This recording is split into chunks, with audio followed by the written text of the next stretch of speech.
Hey patrons, it is February, which is officially Bundt cake month, and we are starting with a brown sugar bundt cake with a caramel glaze. I'm really excited to share this with you. It turned out delicious and was gone very quickly, so let's get started.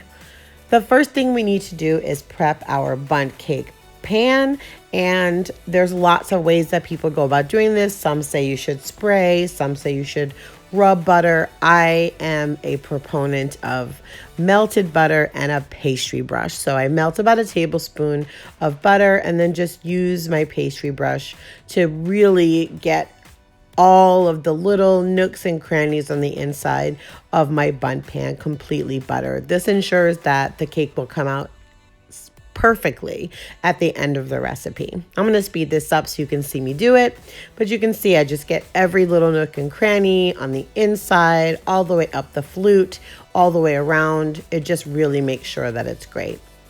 Then we're going to also add some flour here. I'm going to just put some flour into the pan itself, and then I'm going to take it over to the sink and make sure that it gets all around everywhere that's buttered.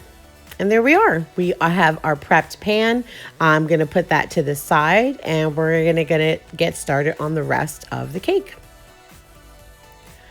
So we're going to start with some dry ingredients in a medium bowl. That includes 3 cups of all-purpose flour, a half a teaspoon of baking soda, and 1 teaspoon of salt. I'm going to start by mixing that all together first, just to make sure that everything is all incorporated. And then I'm going to come back in and I'm going to add 2 additional things. One is going to be ground vanilla bean, which y'all have seen me use before. I think I'm going to use about a teaspoon of that in here. I get this from Williams-Sonoma, and while it does add some flavor, I really like the way that it adds the little specks of vanilla into the actual look of the cake. And the second thing I'm going to add is I'm going to use my microplane and grate some fresh nutmeg directly into this dry mixture. I'm a big proponent of nutmeg, generally speaking, if brown sugar and caramel are involved, but also I'm a big proponent of freshly grated nutmeg, not just the stuff that's already ground. There's a really big difference between the two. So I'm going to grate that in. I think I probably did, I just eyeballed it, but probably around a half a teaspoon. And then I'm just going to mix that together with a spoon to make sure that it's all fully incorporated. And then we're going to set this bowl to the side and come back to these dry ingredients a little bit later. And again, as I have stressed on many of these videos, even incorporation in every step of the way is really critical for a good bake. And I think we're pretty much there. We're going to get this mixed in, make sure there aren't any little pockets of the vanilla bean or the nutmeg. And then we're going to go ahead and set this aside and get started on the next part of the recipe.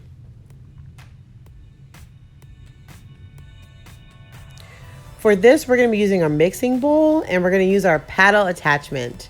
And this is going to start off with creaming butter, which is going to be 1 cup of butter. This was at room temperature, so it's already been softened. And we're going to start, this is my creaming method. We're going to start by mixing with the paddle attachment again, the butter on a medium speed till it's really just softened and ready to kind of have additional things added to it. So it doesn't take that long, but I just like to make sure that that softened butter is nice and not in cubes anymore. And it's really, again, ready to have the rest of the ingredients incorporated into it. So when the phrase creaming is used in baking, that means we're adding sugar to our butter and we're going to cream them together. And we want to get to a kind of light, fluffy texture. So now that the butter is where it needs to be, we're going to move on and add in our sugar. We're going to start with a half a cup of granulated sugar, and we're going to do this gradually. So I'm going to turn on the mixer with a little bit of the sugar in, and then gradually add the rest of this half a cup of granulated sugar to get it all incorporated into the butter. So you'll see I'll just keep adding more in and keep incorporating it. This is how you get to the light, fluffy texture that we want. And it's important to the actual crumb of the bundt cake when we're done. Nobody likes a stodgy cake. Next up, we're gonna move on, and the next thing we're gonna add is 2.5 cups of packed brown sugar. Again, this is gonna be added gradually, and we're gonna make sure that it's incorporated after each addition. I'll go ahead and mention again that my paddle has a scraper attachment on it already, so I didn't need to scrape the bowl continually as I was adding the sugar. But if you're using a regular paddle attachment, I would suggest, scraping the bowl down every now and then if you see things sticking to the side of the bowl. I'm going to go ahead and add all of this brown sugar in and get it to the nice, light, fluffy stage that we like.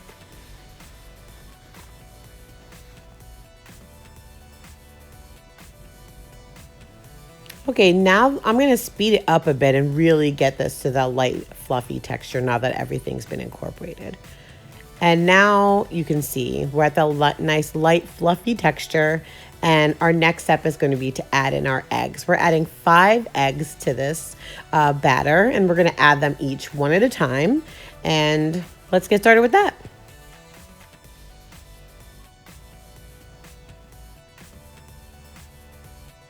All right, now we're going to add in our vanilla, and it is a full tablespoon of vanilla extract.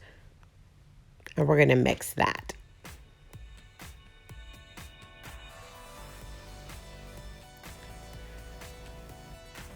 Now that that's all incorporated in, we've pretty much incorporated the majority of our wet ingredients into the batter as well into our sugar.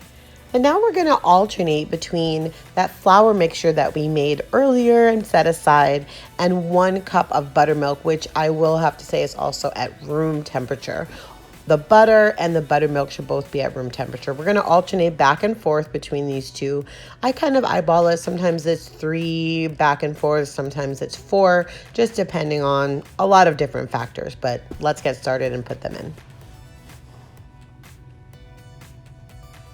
So you'll see buttermilk, then flour, buttermilk, then the flour mixture. We're going to keep mixing that in until both are completely incorporated into our really beautiful batter. And here we are. We have our thick batter. Now, this is going to be a thicker batter. It's not going to be runny like you would for like a sheet cake. And so we're going to bring over, scrape this off. Look at that. You can see the flecks in there from the vanilla bean. Again, this is all about a full sensory experience. We want it to taste good, we want it to look good, and we want all of these flavors to just pop every time that someone eats a piece of the cake. Now we're going to bring our prepared pan over, and we're going to spoon this batter into the pan. I'm only mentioning the spooning piece because you can't just pour it in because this is a thicker batter, so we want to make sure that we spoon this in evenly. I'll speed it up so we can get it all in and evenly distributed. All right, now we have our ingredients set aside for our glaze. It's 1.5 sticks of butter. We have 1 cup of packed brown sugar, 2 teaspoons of vanilla extract, and we're also going to be adding 1/2 cup of milk eventually. So that's going to be set aside. I just have it sitting on the counter because first things first, we need to get our cake into the oven. So we're going to put this into a preheated 350-degree oven, and we're going to have it in there for about 55 to 65 minutes.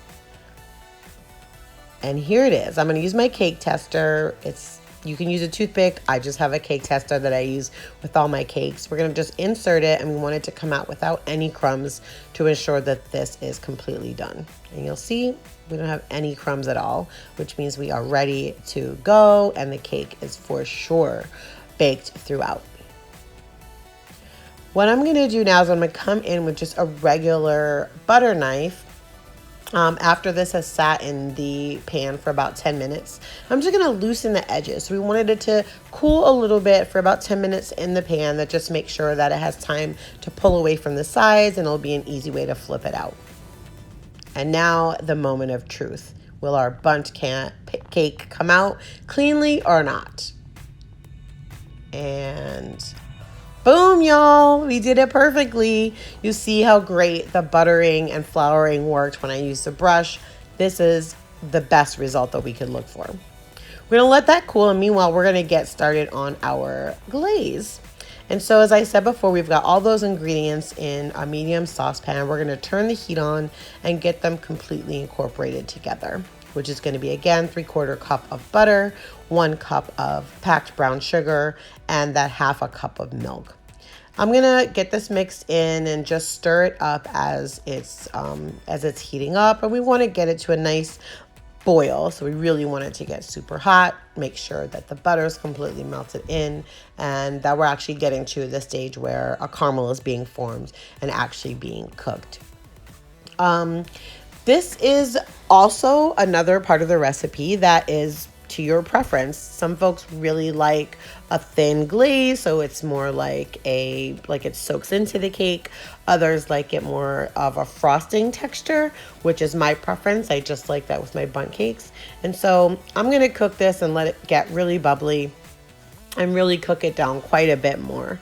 The other great thing about this recipe is that once you're done with the glaze, the longer that you let it sit or cool, the thicker it gets. So you get to choose your own adventure with how it looks.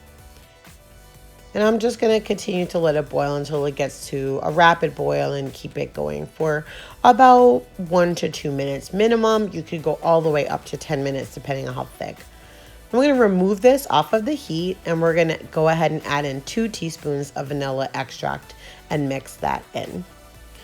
You always want to add the extract off the heat because there is some alcohol in there and it can splatter on you if you're still in the heating stage. So take it off the heat, then add the vanilla extract to it.